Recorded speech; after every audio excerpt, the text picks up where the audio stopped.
ke inkosi yasePhakameni. Oh ngangilibazise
umfundisi umjado wasenelisiwe.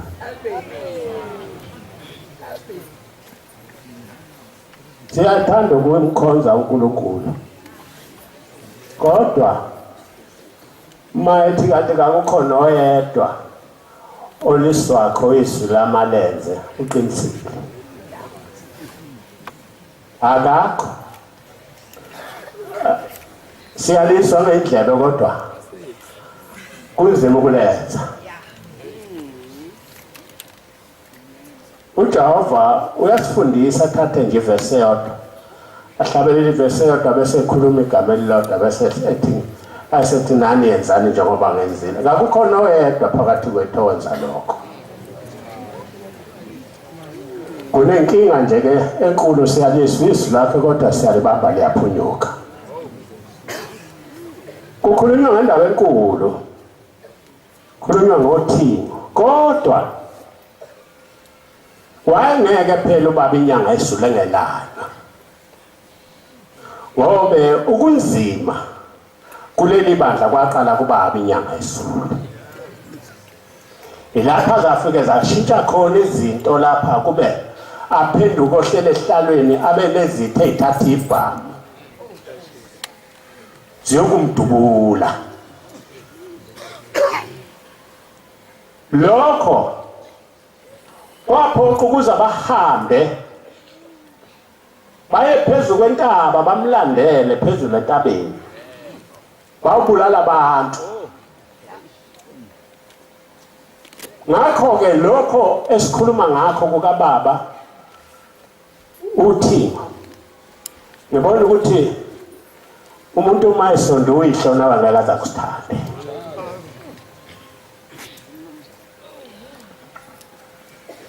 Kodwa uNkulunkulu unomahluko omkhulu kakhulu, ngoba ukwazi ukuthatha indodana yakhe iyodwa ayinikele kini, kodwa nina ningayidingi, kodwa yena ayinikele kini kube nisindise.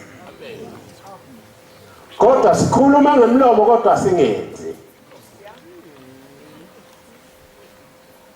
Leli bandla like lathwala kanzima kubaba inyanga esisolo. Sike salala entabeni, salala siphethe imkhonto.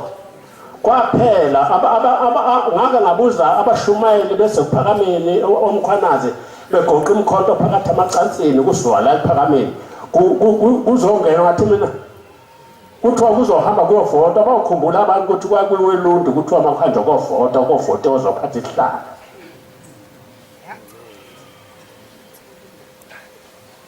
Kwahlubuka abantu ababethembekile la ekhanda, uma bekhuluma sikhuluma ngabantu abethembekile abaqali manje baqala lapho. Ngiyasaba ukukhuluma ngalabo abantu ngoba bakhulu kanze kuba dumanzi kubasha, kodwa ibona inkosi esasala nayo lapho esasike sihambe nayo kusuku sekukubi, inkosi yaseMaqabini. Amen. Eyayingalali sasihamba nayo kusuku, igodlele libandla lifake ekhwapheni. Ngelinye ilanga kwawa amadoda kwashiya imoto, kwanzima. Ngikhuluma kodwa kwenziwa yini? Kwenziwa ngabantu abakhulu. Ibona abahlukanisa leli bandla. Abahamba bawudubula uNkulunkulu uqobo lwakhe phezulu entabeni bayithumela inhlamvu bephansi bechofa kuye phezulu.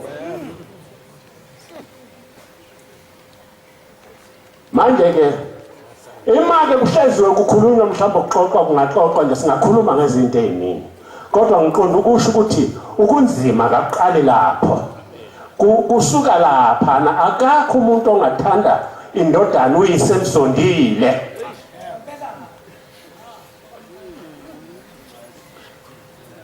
Ngafika la ekhaya ngithunywe inkosi yakwaNzunzu uSolibanzi. Sekuthiwe inkosi wathi babamkhulu. Inkosi engapha ngaphesheya kothukela kayisayowela uthukela. Kuzoba khona ngaphesheya kothukela inhlangakazi kwaNongoma lentabe lapha ngaphesheya. Ngafika la ekhaya ngithunywe inkosi yakwaNzunzu Nlando ubaba. Ngathi ngiyangena ubaba ngamfica ehlezi lapha ngiyobuza ukuthi inkosi izothunwa nini. Ngithunywe inkosi yakwaNzunzu ngangena ngamfica ubaba ehlezi noNhlangikazi. Amadoda egcwele ihholo lapha la. Kwangena insizwa ezimbili zathi sizombiza sizobiza uNkosana. Ngaphendula endlini ngithunyiwe ngathi hawu. Nithini? Bathi sithunyiwe. Thunywa ngabefundisi baseholo. Bathi sizobiza uNkosana. Ngathi mina emsini kabani. Ukhona umuntu akade ahanjelwe uyise. Abizwa ngamadoda azomthetha isicaka kubo kwakhe. Manje ubaba Mhlangikazi welwase ngathi baba phuma angeke aphume baba lapha akafanele ukukhuluma nabantu njengamanje. Aphuma wena baba hambe lapha. Waphuma wena ubaba Mhlangikazi waya khona eyongena lapha ehholo behleza abefundisi iqeqeba bembizela ukomfaka icala ngomusi kayise.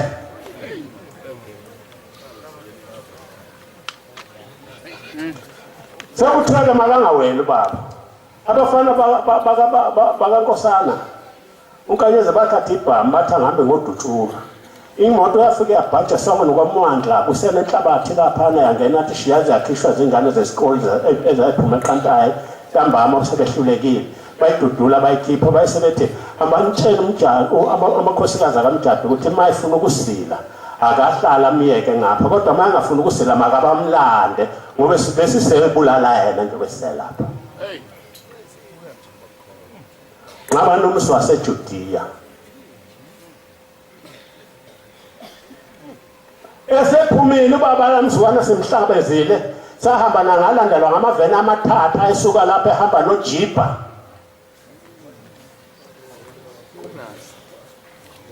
Aphuma amaveni amathathu ayemlandile ubaba kuthiwa makangaweli kuyongaphesheya kothukela.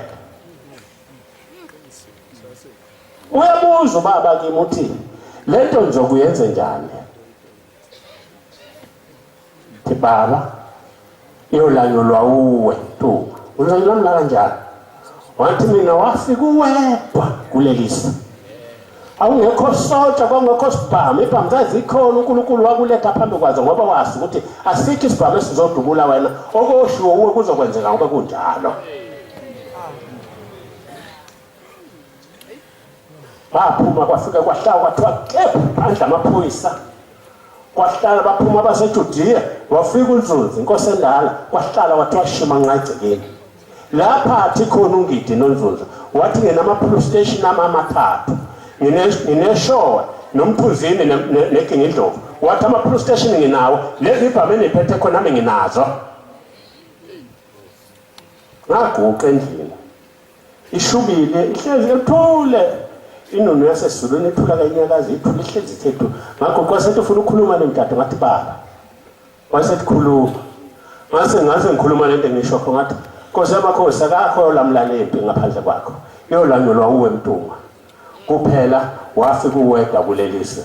Thina sifanele ukucela ingilozi ukukhipha wakhe amabutho asesizulwini azoqeda lena. Wamemeza inkosazana wathi ayihambe uthatha imbenge endlini kwalandiwe imbenge kwanikelwa ngaso leso sikhathi lapha wasukuma khona baba wakhipha isibusiso wangena endlini kwasala kwasuka isiqongololo ngaphansi komthombo uJibhanana nalaba balapha kwakuwolowolo kwatholakala ukuthi inoni isingene endlini ehlezi kayisahamba ilapha kwabizwa khona umdlulu ukuthi abahambe balande impahla la ekuseni akasabuyele emuva. Ngikhuluma ngokuthi ke bantwana bakaNkulunkulu lokude ukhawu lona oluhanjiwe. Ngiphuma ku-10 Dara 27 zokhuluma lokhu bese ngiyepha. Ku-10 Dara 27 April kuzokwenziwa i-birthday yakhe eNakhuzeni eGrisila.